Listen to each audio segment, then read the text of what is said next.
사람은 무엇인가를 의지하며 살아갑니다. 어릴 때는 부모를 의지하고 나이가 들면 돈을 의지하기도 하고 건강이나 사람을 의지하며 살아갑니다. 평소에는 무엇을 의지하고 사는지 잘 드러나지 않습니다.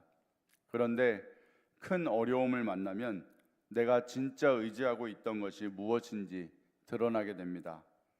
어떤 사람은 어려움을 만나자 더 돈을 붙잡고 더 사람을 붙잡고 더 자신의 경험만 붙잡습니다. 그러나 어떤 사람은 그 일을 통해 비로소 하나님께 돌아옵니다. 내 힘으로는 안 되는구나. 결국 나를 붙드시는 분은 하나님이시구나. 이렇게 하나님께 돌아오는 사람이 있습니다. 오늘 본문은 하나님의 심판 가운데서도 소망을 말씀하시는 장면입니다. 앞부분에서는 하나님께서 북이스라엘과 유다의 죄를 책망하시며 심판을 선포하셨습니다. 그러나 하나님은 심판으로 끝내시는 분이 아니십니다. 오늘 본문에서는 심판 이후에도 하나님께 돌아오는 백성, 곧 남은 자에 대해서 말씀하십니다. 하나님은 모든 사람이 하나님을 떠나는 것처럼 보여도 끝까지 하나님을 붙드는 사람들을 반드시 남겨두십니다. 오늘 말씀을 통해서 하나님께서 남은 자에게 어떤 은혜를 주시는지 함께 나누기를 원합니다. 첫째, 하나님께로 돌아오는 사람에게 소망이 있습니다. 20절은 이렇게 시작합니다. 그날에 이스라엘의 남은 자와 야곱 족속의 피난한 자들이 다시는 자기를 친 자를 의지하지 아니하고 이스라엘의 거룩하신 여호와를 진실하게 의지하리니. 이 말씀이 참 은혜가 됩니다. 이전까지 이스라엘은 하나님보다 강한 나라를 더 의지했습니다. 아수를 의지했고 눈에 보이는 힘을 의지했습니다. 하나님께 묻기보다 정치적인 방법을 찾았고 기도보다 사람의 도움을 더 믿었습니다. 그런데 결국 자신들이 의지했던 아수르가 오히려 자신들을 괴롭히는 나라가 되었습니다. 그제야 그들은 깨닫게 됩니다. 사람은 영원히 도움이 될 수 없고 세상의 힘도 우리의 구원이 될 수 없다는 사실입니다.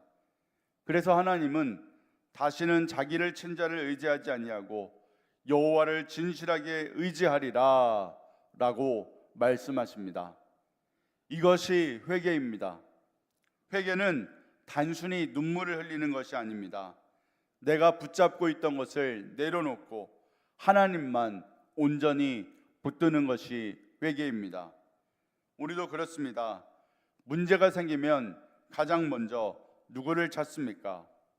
하나님보다 사람을 먼저 찾고 기도보다 계산을 먼저 하며 말씀보다 내 생각을 앞세울 때가 있습니다. 그러나 하나님은 우리에게 말씀하십니다. 나를 의지하라. 하나님을 의지하는 사람은 상황이 바뀌어서 평안을 얻는 것이 아니라 하나님을 붙들기 때문에 평안을 누리게 됩니다. 진정한 소망은 환경이 아니라 하나님께 있음을 기억하며 오늘을 살아가는 저와 여러분이 되시기를 소망합니다. 두 번째, 하나님은 남은 자를 끝까지 지켜주십니다. 22절에 보면 이스라엘이 내 백성이 바다의 모래 같을지라도 남은 자만 돌아오리니 그랬습니다. 하나님은 숫자를 말씀하시지 않습니다. 많은 사람이 중요한 것이 아니라 끝까지 믿음을 지키는 사람이 중요하다고 말씀하십니다. 겉으로는 하나님의 백성이 많아 보여도 모두가 하나님을 따르는 것은 아닙니다. 그러나 하나님은 끝까지 믿음을 지키는 사람을 반드시 기억하십니다. 성경을 보면 언제나 그랬습니다. 노아 시대에도 온 세상이 하나님을 떠났지만 노아의 가족만큼은 남았습니다. 엘리야는 나만 남았습니다 라고 생각했지만 하나님은 바알에게 무릎 꿇지 않은 7,000명을 남겨두었습니다. 하나님은 언제나 남은 자를 통해 역사를 이어가십니다. 오늘 우리도 마찬가지입니다. 세상이 점점 하나님을 떠나는 것처럼 보이고 믿음을 지키기가 어려운 시대처럼 보여도 하나님은 지금도 믿음을 지키는 사람들을 찾고 계십니다.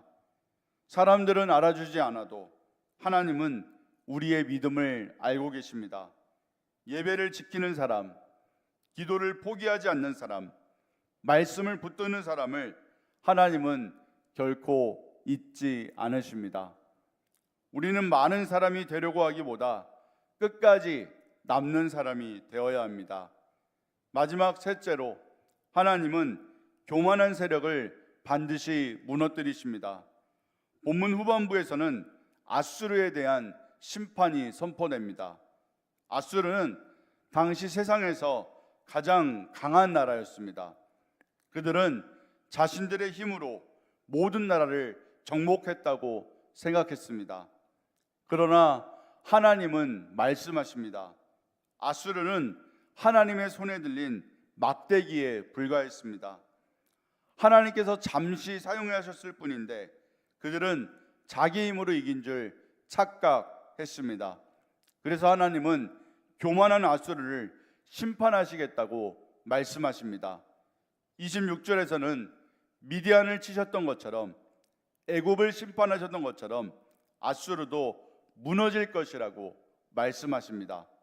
그리고 마지막 33절과 34절에서는 큰 나무를 찍어 넘어뜨리는 장면으로 아수르의 멸망을 비유하십니다.